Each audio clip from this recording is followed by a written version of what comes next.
Welcome to the Powerhouse Theatre Collaborative's latest Voice of the Actors podcast. Stay with us now as we introduce and explore the Colonial Theatre's resident company's upcoming family-friendly production, The Magician's Elephant. I'm Dana Gardner, your moderator, and I'm a member of the Powerhouse Theatre Collaborative's Board of Directors and a frequent performer and backstage contributor. Please join me now in welcoming our guests.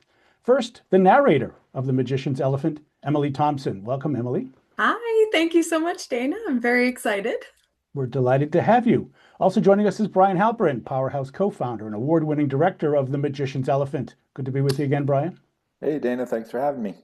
You bet. And we're also joined by Sherry Gardner, a long-time and frequent Powerhouse contributor who is the creative and fabricator force behind the massive elephant puppet in the play. Welcome, Sherry. Hey, everyone. Good to be here.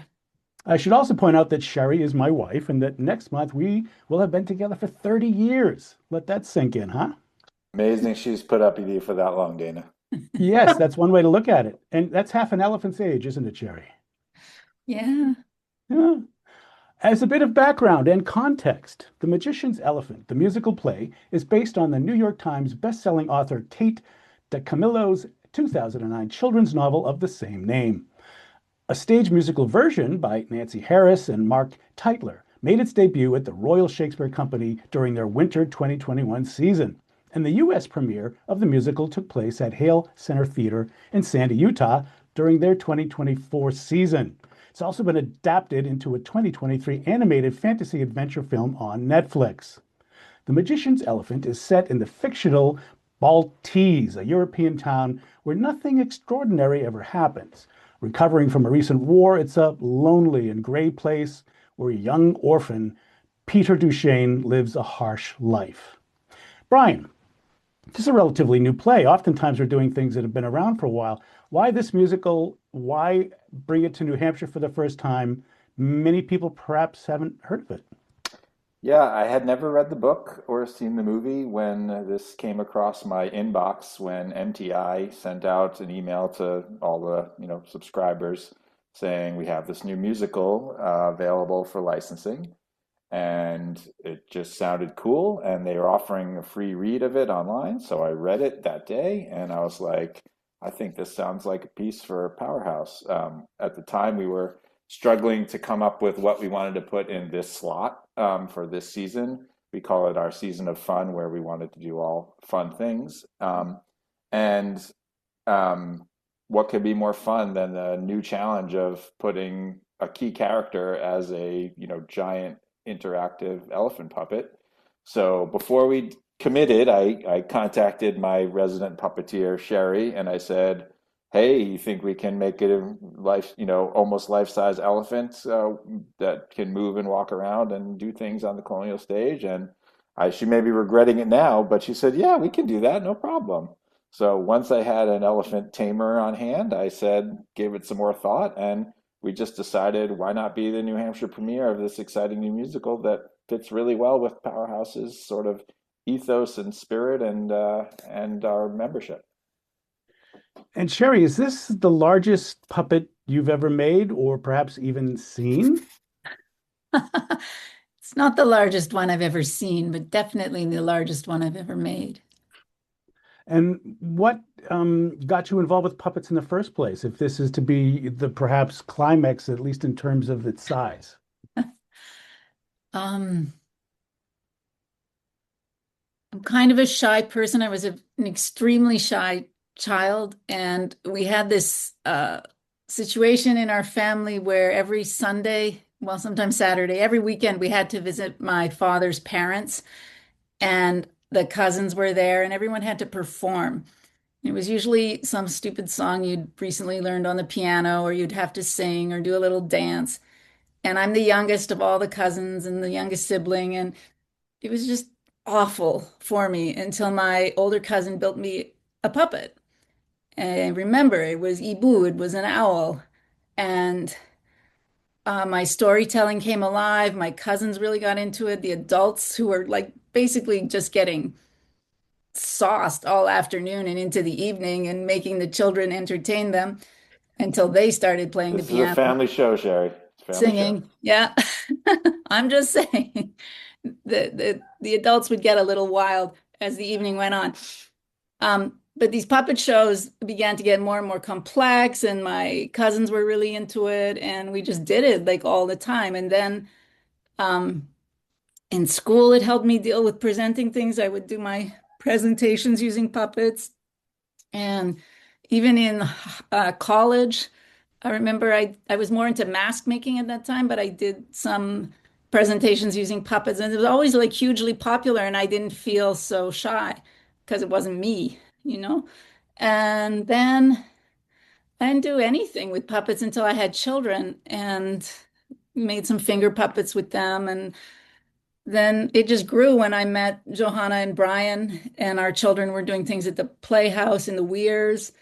Uh, I think really Rosie was the one of the first shows Claire was ever in, our daughter, and they asked me to build a lion costume that was essentially a puppet for two people to be in with one head, and just looked around the house, and I remember the head was made out of a basket.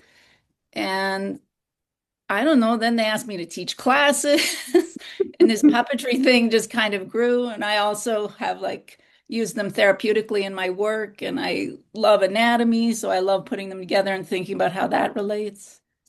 And Well, then for good. this one, Brian's recounting of it is fairly accurate, but I remember more saying, I think it can be done. I don't know if I'm the person You for it. definitely did not say that.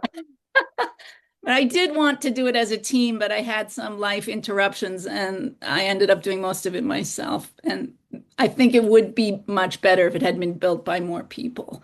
But it's good enough. It's going to work. It's been really fun and a lot of work. Well, before we delve further into the puppet, let's learn why there's an elephant in this play at all. Emily, as the narrator, what is this thing about a magic elephant event? Is this sort of analogy or allegory? Is it real? What's going on? Well, the elephant herself is her own living, breathing creature. She has a life of her own. She has her own thoughts, even within the show.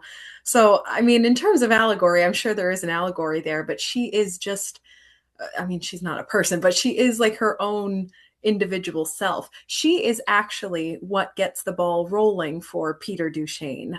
Peter Duchesne meets a fortune teller who tells him that you will find your long lost sister if you find an elephant. The elephant will lead you to your sister. So the elephant unknowingly is the key to everything, the entire story. But she is just herself. She is her own being, her own creature. And Brian, why not just a handheld, sort of a prop that indicates an elephant? Why go the full 12-foot high thing? I mean, where's the fun in a tiny elephant when you could try and put on a giant elephant on stage? Um, you know, there's a story that, back when the Colonial was first built, they paraded an elephant down Canal Street and through the loading doors, which are still on the alarm system at the Colonial called the elephant doors, and paraded it on stage to show that, this building could support an elephant. So I just thought with the colonial history, and I've always loved elephants, have been fascinated by them, that the chance to make an elephant a character that, that the actors can, interact with and that the audience can see come to life, and, see sort of the emotional journey that the elephant goes through in the play, was part of the major appeal of this show and the challenge for us as a team, to do something we haven't done before. We've had puppets in our shows before, but never of this scale and never as such a crucial character. Our mascot, Stove the Toad, would argue that that's not the case, that he was a pivotal character in Tuck Everlasting. But, that's an argument for another day. But in We'll this have we'll case, have Toad on as a special guest to get we the full definitely story. should someday. But yeah, so I think that was part of the major appeal, to me, to attempt this play was, I thought it was something Powerhouse was capable of doing, and it's one of the things I think sets us apart from some other community theaters that, we would try this, and hopefully succeed, but that we would make the attempt to bring something magical and wondrous, to our stage for our community. And Emily, while the elephant is quote unquote real, Mhm. real life size, an actor, a principal in Yeah. the cast, the narrator has a little bit of a secret identity. Can you tell us what that is and how that came about? Oh, Yes, I don't think well, we should spill that. Don't go all the yeah, way. I was going to try not Tease it. to. Just tease it a little bit. Well, the narrator herself is a an individual who obviously knows the whole story, the whole background of the events that are unfolding. That's why she's telling it. So it is going to be a fun mystery throughout the show to figure out who the narrator may be.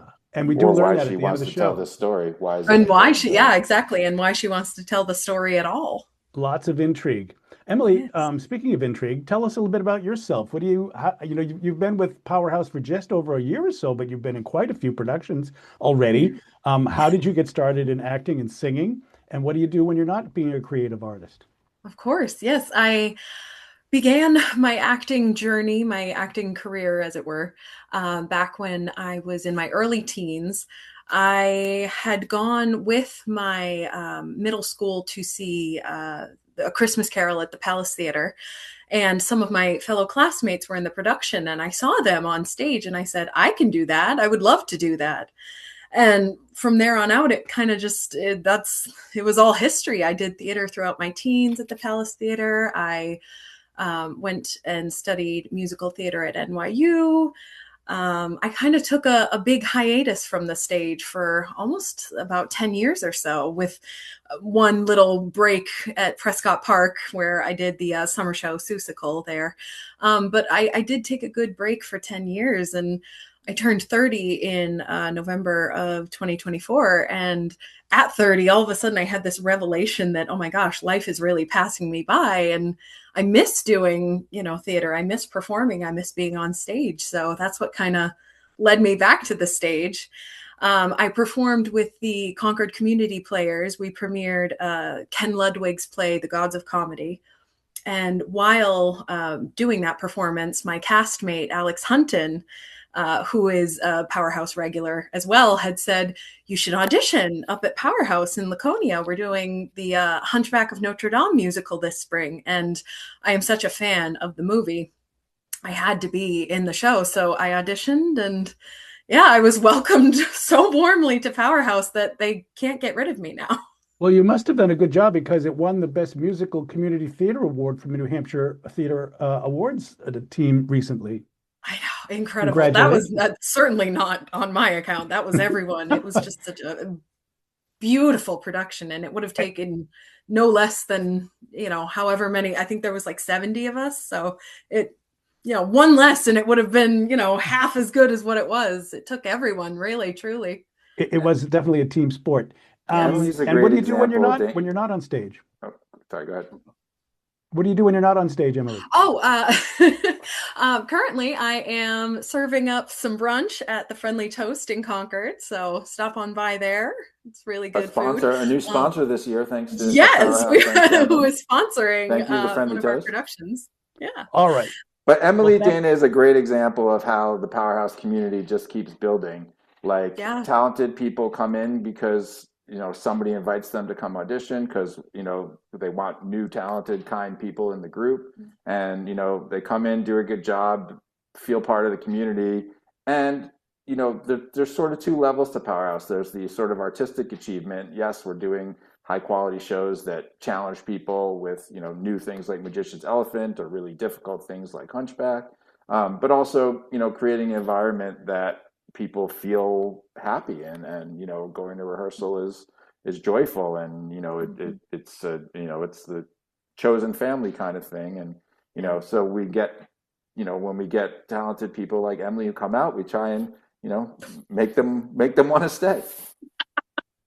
Yeah. Well, great. So let's head back to Baltese. Yeah. Brian, what is sort of, in your estimation, a message or perhaps a theme that people should anticipate, those who might not know much about it? Is this a happy story, a sad story? Is there an arc of some sort that people should think about as a way of interesting them in coming? Yeah, I mean, first we should say it's a show that's appropriate for all ages. While it's from a Mhm. children's book, it's not a children's musical. There are some, darker, heavier themes in it. It's, the city of Baltese or the town of Baltese is coming out of a war. We treat it as like World War One. We're in the sort of the phase between World War One and World War Two, even though the war is fictional and Maltese is fictional. Um, but the community has sort of gone through a collective trauma, and they're very isolated. And we talk constantly in the rehearsals about all the characters, even if they have a spouse or a partner, are feeling alone. They're not really connected to their community. They're not really connected to each other. They have a discipline. There's the opening number is called Discipline Control Routine. It's not a happy opening number. This is what life is like in Baltese. We get through our day every day and try not to think about the things that make us sad. And that affects the whole community, including the children, like Peter, who is isolated and alone and has a guardian, but not a very loving guardian, and causes Peter to want to, search out for, well, he has this dream that his sister, who he thought was dead, is alive. And so he sets out on this journey to find a family. And really, that's what the whole play is about, sort of finding a family, but a family doesn't necessarily even have to be, blood relations, but finding a community and bringing your community back to life. And as Emily mentioned, the elephant is the key point, because the elephant had a family back in Africa. And because of the magician, accidentally bringing the elephant to town through magic, because it's a magic play, the elephant is now alone as well, and missing its family. And everyone in town thinks the elephant arrival is some kind of portentous positive omen that's going to change their life for the better and solve all their problems. And what really ends up solving their problems is working together as a community to restore the elephant to its own family. And that's sort of what the theme is about, sort of putting getting what you want through selflessness rather than selfishness, and the reward and the joy that comes from helping others and realizing you might help yourself in a different way than you expected by helping others. And in this world, people are often so much kinder to animals than they are to each other. So I think the elephant sort of represents somebody who's different, and in this case, it's a large animal, but who can't speak and advocate for themselves. And so they're relying on body language and emotion and breathing and stuff to sort of intuit that this elephant needs help. And that's where Sherry has been charged with helping these puppeteers figure out how to bring the emotional life of the elephant forward through the puppet. Right. So, Sherry, in a magic play, one might even expect the elephant to start singing and dancing and talking, but it doesn't. The elephant has no lines, and yet it has to tell a story. So, from the challenge of being a puppet maker, how did you think about making the elephant able to communicate? That's a great question.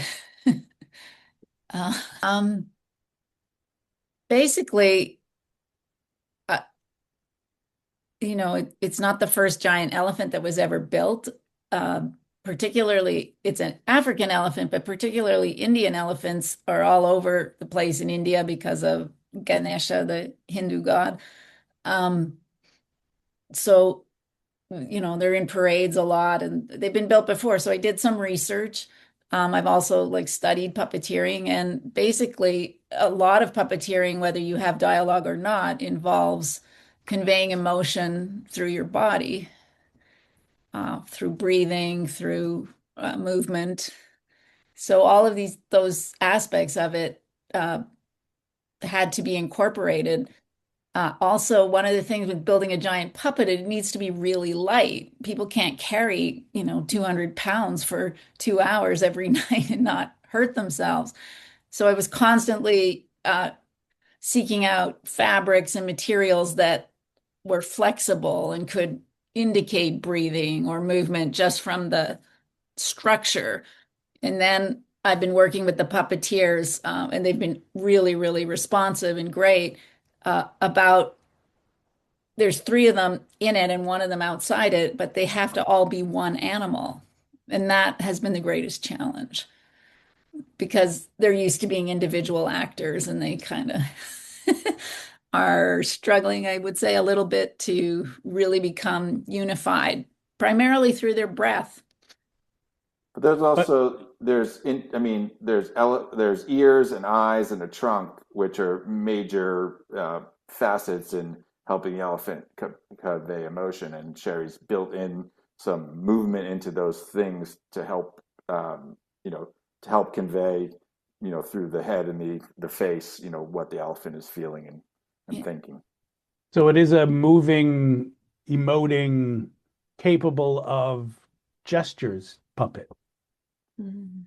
Here's Sherry, hoping. Sherry, this is radio, Sherry. She gave a fingers crossed sign for those listening at home. That is Fingers Okay, the crossed it and intent. is. That is definitely the intent, and it does have moving parts. cool. And does the elephant have a name, and how would one name such an elephant? You asking me? Anybody? Yeah, you named Okay. it. We named it Zamboni because the other puppets that have been made for Powerhouse, well, not the one in Seussical, but during Secret Garden, there was a dance troupe element. I don't know what they were called. Tuck Everlasting. Tuck Everlasting. Yeah. The Secret Garden had the bird. You're right.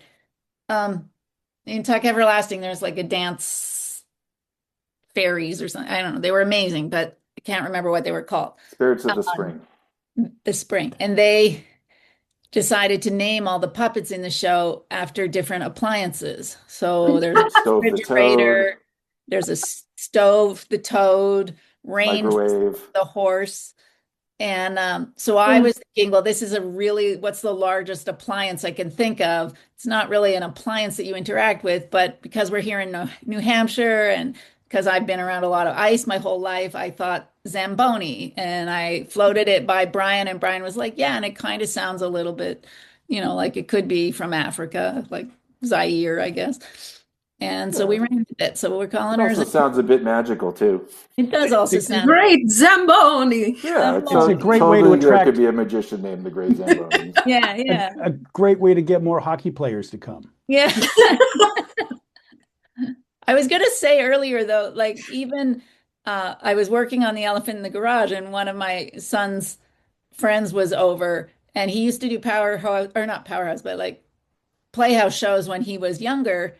And he saw the puppet, and he's 25, and he's having a bit of a what am I going to do with my life? And when he saw the puppet, he was like, I think I'd like to get back into acting. I was like, come and audition. Mhm. So even that, I think when you share imagination, other people want to get involved, and that's just beautiful. This is the Creativity garage. begets creativity. Yeah. This is the garage, incidentally, where I used to be able to keep my car. It's okay. We haven't parked in our cars in a month in the garage either for a month because our garage is filled with all the set pieces that we are building for the show. This is one of the biggest sets we've done in a long time. Wow. Since I've become tech director as well, it's definitely the most complex set I've had to put together. I've gotten some great help from Glenn Drake, and Johanna Courtney and I are doing the bulk of it, and it's a lot of pieces and more intricate than we've done the last few shows. So that's been another good challenge for me, but it does take up all of our garage space. So Okay, I feel your pain, Dana. the magician's elephant. It has magic. It has massive puppets. It has orphans. It has a narrator with a backstory that we all want to find out about. There's music. There's lots of sound effects and sort of an intriguing, ongoing sound of track through the whole play. Really. What else am I missing here, Brian? It's like a little bit of everything, right? Well, yeah, I know. I think it's going to Dancing. be something very unique for people to come see because because it's a new piece. It's great to do the old favorites, and we're doing Shrek this summer, which we're really excited about. But there have been 18 productions of Shrek in New Hampshire in the last 3 years, and nobody else has done Magician's Elephant, and so it's a chance to see something new that you might like, and it's just a really nice story for the times because it's a reminder that selflessness and looking at others in your community as allies to create good, rather than antagonists or people to have conflict with. That's you can never have that message, too often in theater. That's one of the great things about theater. This play is all about empathy, and theater teaches empathy. And going to theater and watching this community sort of band together to just rediscover themselves as a community as they try and help the elephant, I think is a really lovely way to end the show. It starts dark, but it ends happy. And if you like hockey or figure skating or going to the rink and seeing how the ice can be perfected, you'll want to meet Zamboni and come down and visit. So a little bit of something for everyone. And I should point out that the choreography is very interesting. As I watch, we have Meg King, award-winning director, but also our often nominated choreographer. So can you relay anything about the dance styles that people should anticipate? Well, there's sort of two groups of dancers in the show, like we've done with a bunch of our shows lately. Sherry already mentioned the Spirits of the Spring for Tuck Everlasting, who then we had the fire dancers in Hunchback, and this group we have the Magic Dancers, and they're sort of attached to the narrator a little bit, and Emily gets to dance with them. She could talk about their sort of style of dance in a second. But the choreography for the town very much goes along with sort of the mood of the town. As I mentioned, the opening number is discipline, control, routine, and the choreography in the beginning of the show is very angular and sharp, and a lot of arm motions, and it's not like happy flowy you know choreography. And I noticed, and I asked Meg if she did this on purpose. She did. I was like, it's like it looks like people sort of throwing elbows and like creating their own space and keeping others away, and that was part of the intent. And then the as the tone changes over the course of the show, sort of the movement does as well. But the Magic Dancers have a totally different style of movement in the whole show, and I'll let Emily talk about that.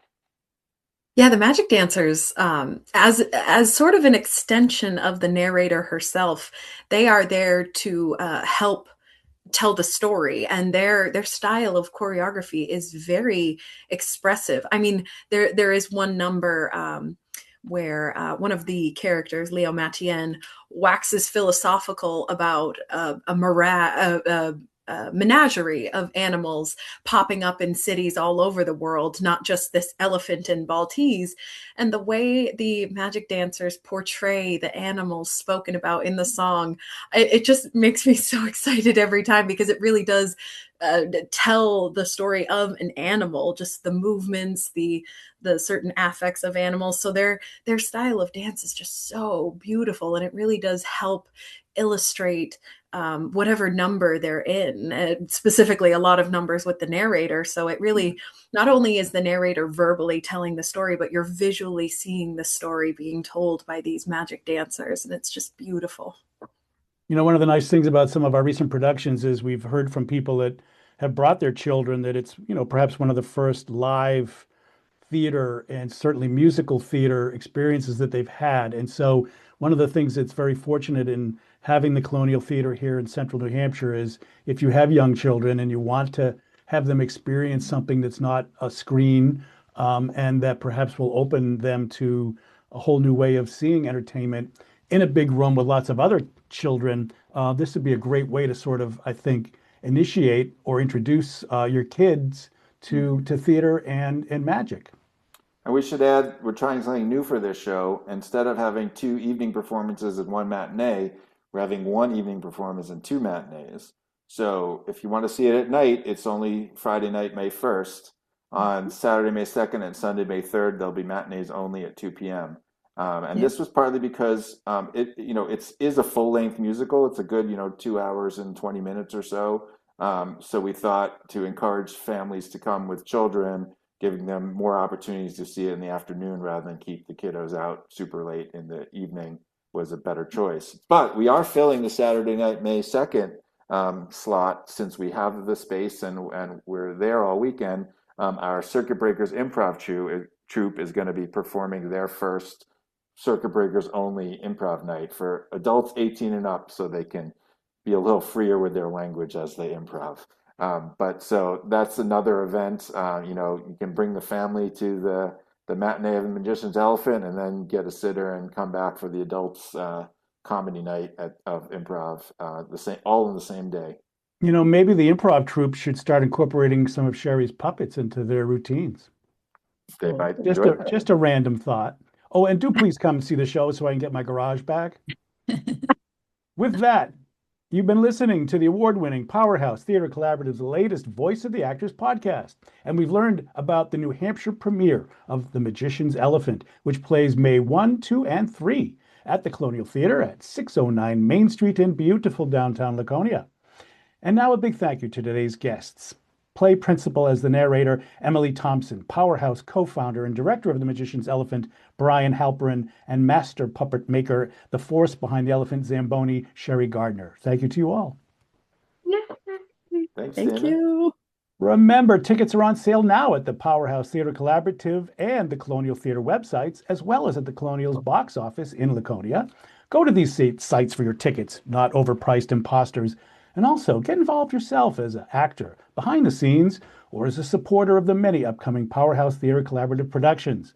Until next time, we appreciate you joining us in these discussions. Bye for now.